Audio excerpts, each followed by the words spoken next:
Hello बिंजर्स, मैं miss बिंजर। ये है मैन ऑफ स्टील 2013 की हिंदी एक्सप्लेनेशन और आप देख रहे हैं binge watched.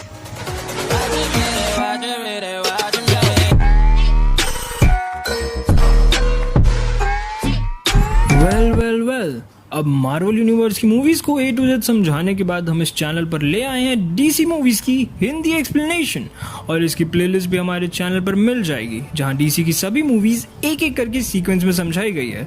Link I button, description और वीडियो के एंड में मिल जाएगा। अब शुरुआत करते हैं DC एक्सटेंडेड यूनिवर्स की सुपरमैन मूवी के एक्सप्लेनेशन के साथ। बैक टू मिस बिंजा।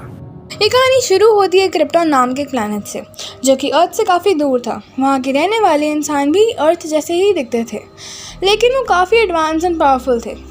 क्रिप्टॉन के लोगों ने सदियों तक दूसरे ग्रहों पर कब्जा करके अपनी आबादी फैलाई, लेकिन फिर उन्होंने इतनी तरक्की कर ली कि उन्होंने आर्टिफिशियल पॉपुलेशन कंट्रोल यानी मशीन से बच्चे बनाना शुरू कर दिया और दूसरे ग्रहों पर कब्जा करना बंद कर दिया।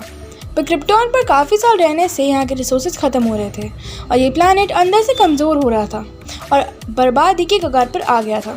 वहाँ के साइंटिस्ट ज़ोर-एल और सेनापति जनरल जॉर्ड ने वहाँ की गवर्नमेंट को समझाने की काफ़ी कोशिश करी कि उन्हें अब ये ग्रह छोड़ देना चाहिए, लेकिन गवर्नमेंट ने उनकी एक ना सुनी। फिर 1980 में ज़ोर-एल ने अपना बच्चा पैदा किया, जो कि सदियों में पहला नेचुरली बॉर्न बेबी था। उसका नाम होता है कार्ल-एल, और ज़ोर-एल ने अपने बच्चे के अंदर कोडेक्स अपलोड कर दिया था, जो कि ऐसी रजिस्ट्री थी जिसमें सारे क्रिप्टोनियंस का डीएनए था और वो आर्टिफिशियली बेबी बनाने में यूज़ किया जाता था। अब ज़ोर-एल अपने बच्चे को किसी और प्लैनेट पर भेजना चाहते थे जहां क्रिप्टोनियंस का अस्तित्व सलामत रहे। वहीं जनरल जॉर्ड गवर्नमेंट पर हमला कर देता है। ज़ोर-एल ने जॉर्ड को समझाने की कोशिश तो करी थी, लेकिन वो नहीं माना। आखिर उन दोनों का कुल एक ही तो था, पर जॉर्ड का तरीका काफ़ी गलत था और इस कारण उन दोनों में दुश्मनी हो जाती है। जब जनरल जॉर्ड को पता लगता है कि कोडेक्स भी उस बच्चे के साथ दूसरे प्लैनेट पर चला गया है, तो वह ज़ोर-एल और उसकी बीवी को मार डालता है और इसी कारण क्रिप्टॉन की गवर्नमेंट उसे पकड़कर फैंटम जोन नाम के एक जेल में डाल देती है और कुछ ही टाइम बाद क्रिप्टॉन नष्ट हो जाता है। वहीं दूसरी तरफ वो बच्चा कार्ल-एल की शिप आकर गिरती है अमेरिका के छोटे से शहर स्मॉलविल में, और वो बच्चा जोनाथन केंट नाम के एक इंसान को मिल जाता है। जोनाथन और उसकी बीवी मार्था का कोई अपना बच्चा नहीं होता, इसलिए वो उस बच्चे को अपना बनाकर रख लेते हैं और उस बच्चे को नाम देते हैं क्लार्क केंट।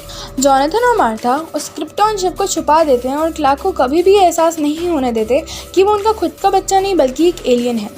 जहाँ जैसे क्लार्क बड़ा हो रहा था, उसे अर्थ के एटमॉस्फेयर में एडजस्ट करने में काफ़ी प्रॉब्लम होती है, लेकिन सन की एनर्जी के कारण वो काफ़ी पावरफुल भी हो जाता है और उस काफ़ी यूनिक पावर्स भी मिली थी जो किसी भी क्रिप्टोनियंस के पास नहीं होती। क्लार्क हमेशा अपनी सुपर पावर्स से दूसरों की मदद करने की कोशिश करता था, लेकिन उसके पिता उसे ऐसा करने से मना करते हैं ताकि उसकी सच्चाई कभी भी किसी के सामने ना आए। पर फाइनली फिर एक दिन ऐसा आता है जब जोनाथन क्लार्क को उसके ओरिजिन के बारे में बता ही देते हैं और उसे ये भी समझाते हैं कि उसका इस धरती पर आने का ज़रूर कोई ना कोई रीज़न होगा और उसे अपने वजूद को ढूंढना चाहिए। फिर कुछ साल बाद एक हादसे में उसके पिता जोनाथन की मौत हो जाती है और तब से क्लार्क अपने वजूद को ढूंढने घर छोड़कर निकल जाता है। वो अपना नाम और पहचान बदल कर पूरी दुनिया घूमता है और जब वो 2013 में कनाडा में एक होटल में काम कर रहा था, तभी उसे कुछ सोल्जर्स से किसी अजीब सी चीज़ के बारे में सुनने को मिलता है जो आर्कटिक में पाई गई है और क्लार्क उसे ढूंढने निकल जाता है। वहाँ डेली न्यूज़ के रिपोर्टर लुइस लेन भी इस चीज़ के बारे में रिसर्च करने आई थी। अब जब रात में क्लार्क अपनी हीट वेव से बर्फ में छेद करता है, जब उसके अंदर घुसता है तो वो एक क्रिप्टॉन का स्काउट शिप देखता है। ये प्लेन हज़ारों साल पहले ग्रह की तलाश में धरती पर आ गिरा था। लुइस लेन भी क्लार्क का पीछा करते हुए वहीं पहुंचती है। वहाँ एक रोबोट उस पर हमला करता है और उसे घायल कर देता है, पर क्लार्क उस रोबोट को तोड़कर अपनी हीट वेव से लुइस लेन का जख्म ठीक कर देता है और क्लार्क खुद उस शिप को कहीं और लेकर चले जाता है। जब क्लार्क को वो की जो बचपन में मिली थी, जब वो उस शिप पर लगाता है तो वो शिप एक्टिवेट हो जाता है और फिर उसे अपनी असली पिता यानी ज़ोर-एल का होलोग्राम दिखता है, जो उसे यूनिफॉर्म देकर धरती के लोगों की मदद करने कहते हैं। वहीं दूसरी तरफ लुइस लेन क्लार्क को काफ़ी ढूंढती है और फाइनली मिलने पर वो लुइस लेन से उसकी पावर्स को सीक्रेट रखने के लिए कहता है, क्योंकि दुनिया उसके लिए अभी रेडी नहीं थी।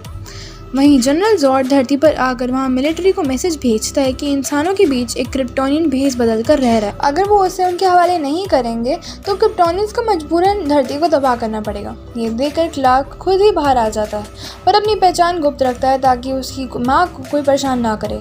धरती वाले क्लार्क को जॉर्ड के हवाले कर देते हैं, लेकिन जॉर्ड लुइस को भी अपने पास बुलाता है। अब जॉर्ड क्लार्क से कहता है कि जब क्रिप्टॉन तबाह हुआ तब हम भी फैंटम जोन से आज़ाद होकर और 33 साल से अपने रहने के लिए एक सूटेबल ग्रह ढूंढ रहे थे, लेकिन जब तुमने स्काउट शिप एक्टिवेट करी तो जॉर्ड को सिग्नल मिल गया और वो यहाँ पहुँचा।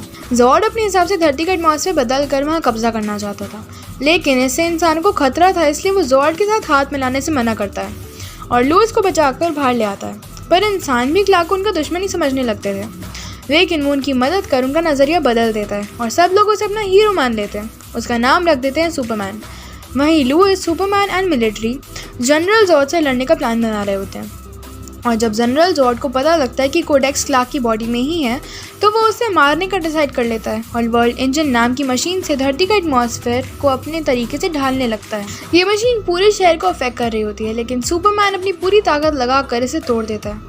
वहीं मिलिट्री टीम जॉर्ड पर उसी शिप से हमला करती है जिससे कार्ल एल इस प्लैनेट पर आया था, जिसकी वजह से वहाँ एक ब्लैक होल खुल जाता है और जॉर्ड और उसकी टीम उसके अंदर चले जाते हैं और वहीं कैद हो जाते हैं। लेकिन जॉर्ड वहाँ नहीं था और किसी और शिप में था, इसलिए वो बच जाता है और क्लार्क से बदला लेने के लिए पूरे शहर को तबाह करने लगता है। जब सुपरमैन के रोकने से भी जॉर्ड नहीं रुकता तो वो उसे जॉर्ड को मारना पड़ता है। अब वो अकेला क्रिप्टोनियन था जो अर्थ का रखवाला बन जाता है। गवर्नमेंट उसे अपने अंडर लेने की कोशिश करती है, लेकिन वो अपने हिसाब से ही काम करता है और अब वो भेस बदल कर डेली न्यूज़ कंपनी में एक रिपोर्टर बन जाता है और मूवी यहीं ख़त्म हो जाती है। लेकिन ये वीडियो नहीं, क्योंकि अब मैं आपसे कहूँगी please like, subscribe and share. And with that said, signing off, keep watching, binge watched.